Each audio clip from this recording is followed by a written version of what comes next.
Bueno, vamos a comenzar con la unidad 3 que trata sobre números irracionales.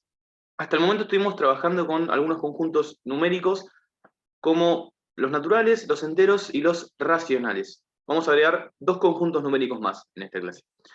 Vamos a hacer un breve repaso de un minuto sobre los anteriores, como para que todos estemos en el mismo lugar. Recordemos que los números naturales son los que nos sirven para contar objetos, comenzando por el 1 en adelante. Tenemos el 2, el 3, el 4, el 5, y así podemos seguir hasta el infinito, ¿no? Bueno, como dije recién, es un conjunto que tiene primer elemento, en este caso el 1, no tiene último elemento, ya que podemos continuar contando para siempre, ¿sí?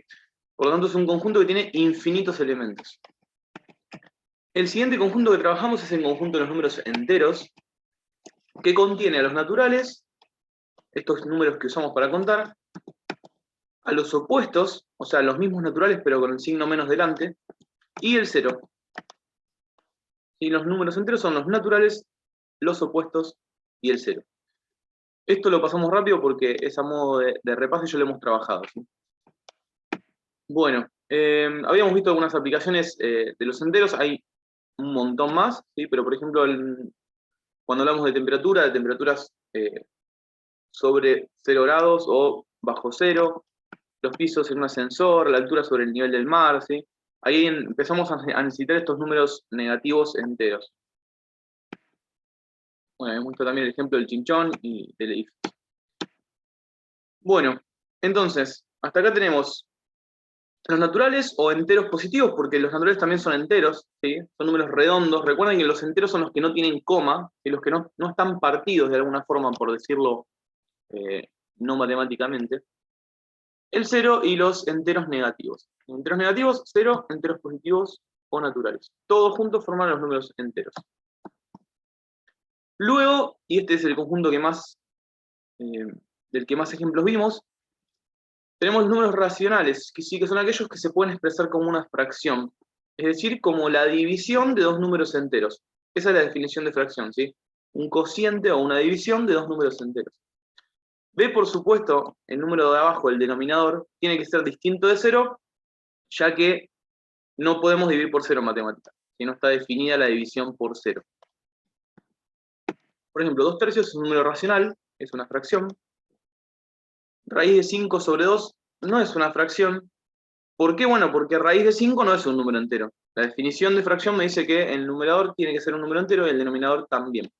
Si hago raíz de 5 en la calculadora, van a ver que a 2, algo, 2,23 aproximadamente, no es un número entero, por lo tanto esto no es una fracción.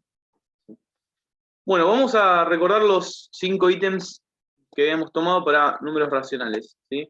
Los naturales son racionales, sí, porque se pueden expresar como fracción. Por ejemplo, al 1 lo puedo expresar como 1 sobre 1, al 2 lo puedo expresar como 2 sobre 1, o como 4 sobre 2, o como 6 sobre 3, ¿sí? El objetivo es encontrar una división que me dé este número natural.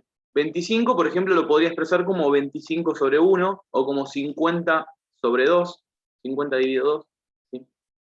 Bueno, como los puedo expresar como fracción, a los naturales son racionales, ¿sí?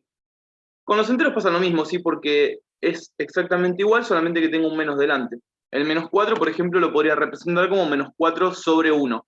Ya lo pasé a fracción, ¿sí? Esa división, si hago menos 4 dividido 1, me da menos 4, por lo tanto, los enteros también se pueden pasar a fracción y entran dentro de este grupo de racionales. Luego tenemos los decimales exactos. Esto ya hemos trabajado cómo pasarlos a fracción. ¿Sí? Cualquier número decimal exacto, es decir, que tenga coma y además termine, ¿sí? Se puede pasar a fracción. Vimos el método, no lo vamos a repasar ahora, pero ¿se acuerdan eso? Escribo el número sin la coma y abajo pongo un 1 y después pongo tantos ceros como cifras decimales tenga, ¿sí? Lo importante es que estos números se pueden pasar a fracción, ¿sí? Por lo tanto son racionales. Este cuadrito igual lo pueden tener a mano y les va a resultar más fácil. Los decimales periódicos también se pueden pasar a fracción, también vimos paso a paso cómo pasarlos, ya sea periódico puro, como es este caso, o este caso, donde todas las cifras decimales tienen arquitos, o periódico mixto, como en este caso que algunas cifras decimales tienen arquitos y otras no. ¿Sí? Todos estos casos se pueden pasar a fracción, por lo tanto son números racionales. ¿Sí? Y obviamente las fracciones son racionales porque ya están expresadas como una fracción. ¿Sí? 1/3, 5/4, -2/9, y cualquier fracción que yo elija va a ser un número racional porque cumple automáticamente con la definición. ¿Sí? Vamos a agregar el siguiente conjunto, que sería el conjunto nuevo que vamos a trabajar. Hasta acá esto es un resumen de lo que vimos hasta el momento. ¿Sí? Los naturales dentro de los enteros y los enteros dentro a su vez de los racionales. ¿Sí? Bueno, irracionales, la misma palabra un poco me lo está diciendo. ¿Sí? Si los racionales son aquellos que se pueden expresar como fracción, los irracionales van a ser aquellos que no se pueden expresar como fracción. ¿Sí?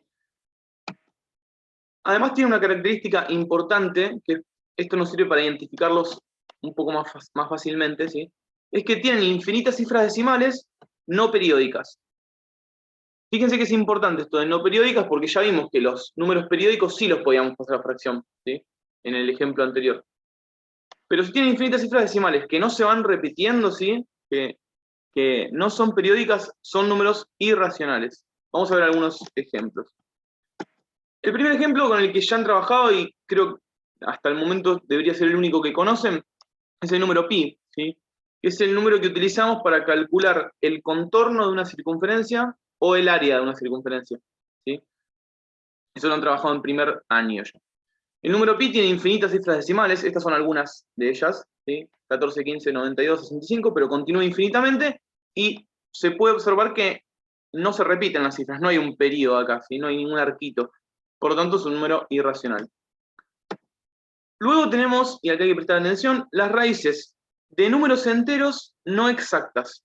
¿Qué significa esto? Que tengo la raíz cuadrada, en este caso, por ejemplo, de un número entero, un número redondo, cuyo resultado no da exacto, sino da un número entero. Este tipo de números son irracionales también. Un ejemplo es la raíz de 5. ¿Cómo nos damos cuenta? Bueno, podemos pensar un poquito si el resultado da exacto o no, y si no, podemos usar la calculadora también. Si hacemos raíz de 5 en la calculadora, nos va a dar 2,23, 60, 67, etc. ¿Sí? Podemos observar que esta raíz no es exacta, por lo tanto va a ser un número irracional. Si hacemos la raíz de 4, por ejemplo, la raíz de 4 da 2, da un número exacto. En ese caso sería un número racional. ¿Sí? Así puedo ir buscando números racionales y números irracionales de acuerdo al resultado que me dé la raíz. Y acá pongo otros ejemplos de irracionales. La raíz de 2 no da exacta. ¿Sí? Recuerden que lo que buscamos cuando hacemos la raíz cuadrada es un número que multiplicado por sí mismo me dé 2 en este caso. Bueno, no hay un número exacto, el número es aproximadamente este, si lo hago en la calculadora. Por lo tanto tenemos un número irracional. Raíz de 2, irracional. Raíz de 5, irracional. Menos raíz de 3 también es irracional. Si hago la raíz de 3, da 1,7320508, no se repite nada, por lo tanto es irracional. Podemos usar raíces cúbicas, raíces cuartas también. ¿Sí? Raíz cúbica de menos 7 da este número que tampoco tiene repeticiones, ni arquitos, ni nada por el estilo. Bueno, otros números también conocidos e importantes que van a utilizar en secundaria. Del estilo del número pi tenemos el número e también, que es aproximadamente 2,71, 82, 818, etc. Este número tiene muchas aplicaciones en la economía, vamos a ver algunas, si no este año, el año que viene. ¿Sí? Lo importante es determinar y darse cuenta que tiene infinitas cifras decimales que no se repiten. ¿Sí? Y el número de oro, esto, si alguno quiere investigar en internet, hay un montón de cosas re interesantes acerca del número de oro, que tiene la siguiente forma: 1 más raíz de 5, todo ese resultado dividido 2, y aproximadamente da este numerito de acá. ¿Sí? El número de oro aparece en la naturaleza y aparece bastante en la vida cotidiana. Por ejemplo, si toman una tarjeta de crédito o una hoja A4, y esas que usan para imprimir, si hacen la división entre el lado más largo y el lado más cortito, da el número de oro. ¿Sí? Se lo llama número de oro y aparece en varios lugares de la naturaleza porque se lo considera que es lindo estéticamente, por decirlo de alguna manera. Pero bueno, eso se los dejo por si alguno lo quiere investigar por su cuenta. Después vamos a ver algunas cositas más presencialmente. Entonces, hasta acá tenemos lo siguiente. Ahora les explico qué es esta R que aparece acá. Teníamos los racionales, por un lado, que son los que se pueden expresar como fracción. Sabemos que dentro de esos tenemos los enteros y los naturales, ¿sí? Porque se pueden expresar como fracción, simplemente agregando un 1 abajo como denominador. Por el otro tenemos los irracionales, que son los que no se pueden expresar como fracción. Y acá es algo muy importante, sí, es que un número no puede ser racional e irracional al mismo tiempo, ¿sí? O es racional o es irracional, ¿sí?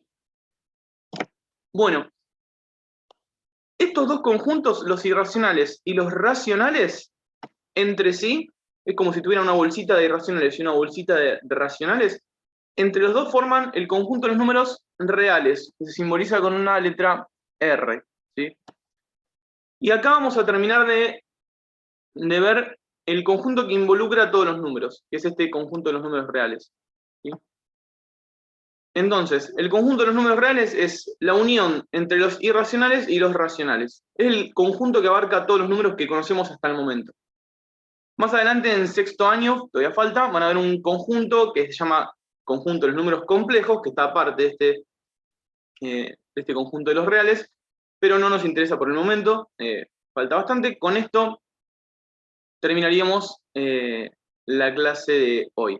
Vamos a ver algunos ejemplos para que quede claro cómo identificar cuándo un número es irracional, cuándo es racional, cuándo es entero, cuándo es natural, para que puedan hacer las actividades.